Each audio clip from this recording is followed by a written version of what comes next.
Good evening friends, मेरा नाम है दीपक कुमार। आज मैं principle of management F W Taylor के ऊपर ये वीडियो बना रहा हूँ। अगर आपको ये वीडियो अच्छी लगे तो मेरे चैनल कॉमर्स ग्रुप 4D को सब्सक्राइब करें और लाइक करें। तो चलिए दोस्तों, शुरू करते हैं principles of management by F W Taylor.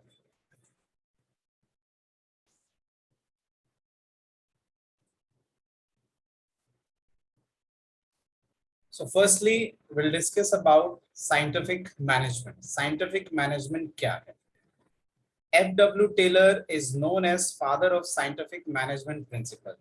तो बच्चों या दोस्तों, F.W. टेलर जो है वो साइंटिफिक मैनेजमेंट प्रिंसिपल के फादर माने जाते हैं, because he believed that there must be scientific inquiry and method tool while performing any activity to improve or enhance worker efficiency and to reduce wastage of resources.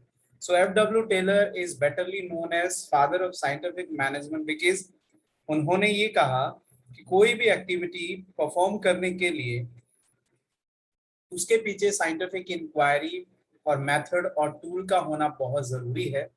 अगर हम scientific technique को follow करेंगे तो definitely हमारी जो performance होगी वो improve रहेगी। तो उन्होंने एक थ्योरी डेवलप किया जिस थ्योरी का नाम बना which came to be known as scientific management. So F.W. Taylor इसी वजह से बोले जाते हैं फादर ऑफ साइंटिफिक मैनेजमेंट, क्योंकि उन्होंने इस बात पे जोर दिया कि बिजनेस ऑर्गेनाइजेशन में एक्टिविटीज को प्रॉपरली परफॉर्म करने के लिए साइंटिफिक टूल, मेथड और इंक्वायरी का यूज करना बहुत ही जरूरी है। Hit and trial and method को रिमूव करने के बारे में इन्होंने बात की है। अब F.W. टेलर के बैकग्राउंड के बारे में बातें करते हैं।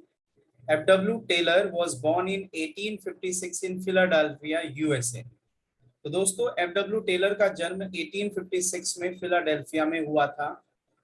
उन्होंने अपना career as a machinist Midvale Steel Company Philadelphia में शुरू किया और उस कंपनी में मशीनिस्ट के तौर पे काम करते हुए और बहुत डेडिकेशन और डिटर्मिनेशन से काम करते हुए वो उसी कंपनी पे चीफ इंजीनियर की पोजीशन तक पहुंचे। टेलर ने प्राइमरीली कंसर्न किया with the problems of increasing the efficiency of worker and eliminating wastage of resources in factory। तो जैसे कि इन्होंने बताया कि F.W. टेलर एक मैकेनिक के तौर पे काम कर रहे थे फैक्ट्री सिस्टम में। तो फैक्ट्री में वर्कर के साथ रहकर वर्कर की जो प्रॉब्लम्स थी काम को लेकर, उन प्रॉब्लम्स पर उन्होंने रिसर्च किया, काफी काम किया और वर्कर की एफिशिएंसी को इम्प्रूव करने के लिए बहुत सारी टेक्निक्स और प्रिंसिपल्स उन्होंने डेवलप किए। तो टेलर का जो काम था, टेलर की जो थ्योरीज थी, टेलर के जो प्रिंसिपल्स थे, उनका मेन फोकस इस बात पे था to increase worker efficiency, and eliminate wastage of resources. So that is why he insisted on introduction of scientific methods in management. Taylor ने स्ट्रेस किया to replace rule of thumb or hit and trial method with the scientific methods to manage business activity।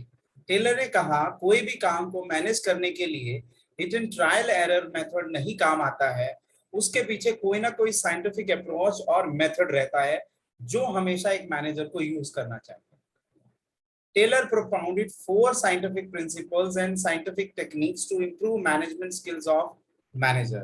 तो managers की skill को improve करने के लिए, managerial efficiency को improve करने के लिए टेलर ने 4 साइंटिफिक प्रिंसिपल्स और बहुत सारी साइंटिफिक टेक्निक्स को डेवलप किया over a period of time. He believed that there should be mental revolution among worker and management in order to bring maximum results to the organization।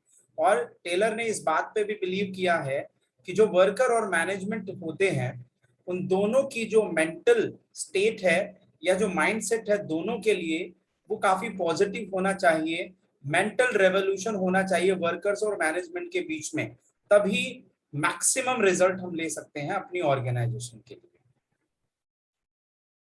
तो और बात करते हैं हम थोड़ा सा टेलर के कंट्रीब्यूशन के बारे में। Replacing working by rule of thumb और सिंपल हैबिट और common sense and instead use the scientific methods to study work and determine the most efficient way to perform specific task। So Taylor ने rule of thumb को बिल्कुल नकारा है।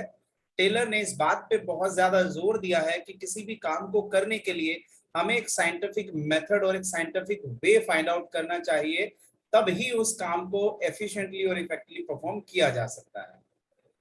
और दूसरा, rather than simply assign worker to just any job, match workers to their job based on capability and motivation and train them to work at maximum efficiency।